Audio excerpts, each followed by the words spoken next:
Hello everyone, my name is Sam Goff. I'm the editorial director here at Klassiki, and today I'd like to introduce you to the world of Baltic Poetic documentary, a radical filmmaking ethos that emerged in Latvia, Lithuania and Estonia in the 1960s. Characterized by faith in the image's ability to speak for itself, as well as a profound connection to the natural world and the ordinary people who populate it. Poetic documentary continues to exert a sway over both non-fiction and fiction filmmaking more than 30 years after independence returned to the Baltic states. Now, most accounts would agree that poetic documentary first originated in the Riga film studio in the 1960s, and indeed sometimes the tendency is referred to as the Riga Poetic School. In the post-Stalinist years, a relaxation of censorship allowed for new forms of visual storytelling to emerge. And in Latvia and elsewhere, filmmakers turned back to the 1920s and 30s for inspiration, in this case to the avant-garde masterpieces of the great Dziga Vertov. And Baltic filmmakers married Vertov's enchantment with the material world to a desire to sidestep the propagandistic demands of official Soviet filmmaking, instead focusing on an unidealized everyday life and unidealized everyday people. Now, a key figure in this was a Latvian called Herz Frank, who would later go on to be a mentor to the likes of Sergei Loznitsa and Sergei Dvortsevoy. In Frank's own words, reality itself without stage direction hides within it artistic beauty. And this was an idea that Frank pursued in his collaborations with his compatriot Uldis Brauns, and their most fruitful collaboration was the landmark 1967 documentary 235 Million. This ambitious project was conceived as a collective portrait of the Soviet Union on the 50th anniversary of the October Revolution. The title refers to the nominal population of the USSR at the time. And it was an elaborate undertaking filmed by 4 crews working simultaneously across an entire year. And the final result is a dizzying collage that races across territories and languages, faces, places, events, without any voiceover or dialogue, which would be key tenets of poetic documentary moving forward.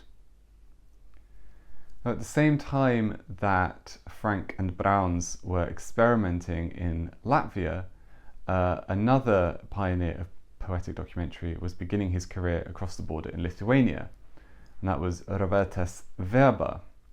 Verba shared with his Latvian counterparts a desire to reinvigorate cinema by drawing on the deep reserves of emotion and experience represented by ordinary citizens, which is shown best of all in his 1969 masterpiece, Dreams of the Centenarians, which was made by travelling around Lithuania interviewing men and women who were more than 100 years old.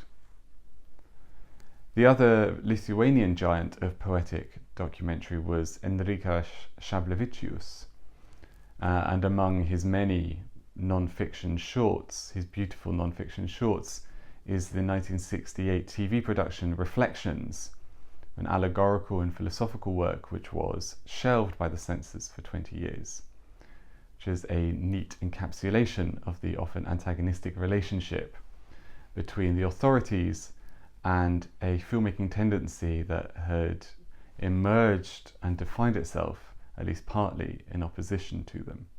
Šablevičius himself stated that poetic documentary was partly an expression of the spirit of the Lithuanian nation, and at the same time a certain armour against lies, pseudo-socialism and other untruths. Coming to poetic documentary a little later, but also producing its own share of luminaries, was Estonia. And one of the most important Estonian films in this regard comes from right at the end of the Soviet period, and that's Andres Sut's 1988 documentary, The Year of the Dragon, which chronicles 7 months in Estonia's independence movement, which really kicked into gear after Gorbachev announced his policy of perestroika in 1986. Shot in black and white and invoking the newsreel format which he had long worked in, Soot's film transports the viewer into the heart of the action. The director establishes a parallel between Estonia's drive for self-determination and the titular sign of the Chinese zodiac, which symbolizes daring and ambition. Now, since poetic documentary emerged, at least in part, as a reaction against the edicts of official Soviet cinema, its faith in images being a kind of rebuke to what many filmmakers saw as the world of lies created by the ideological manipulation of official language, its influence inevitably faded somewhat in the post-Soviet years, although there are still filmmakers who are working within what could be recognized as the poetic documentary tradition.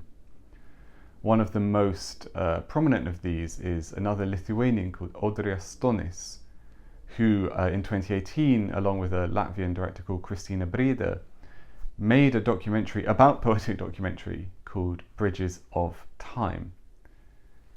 Perhaps the clearest formulation of Stonis's own filmmaking worldview is his award-winning 2016 feature, The Woman and the Glacier, which chronicles the life and work of Aušra Revutaite, who is a Lithuanian glaciologist who has worked almost in total solitude for decades at the base of the remote Tuyuksu glacier in Kazakhstan.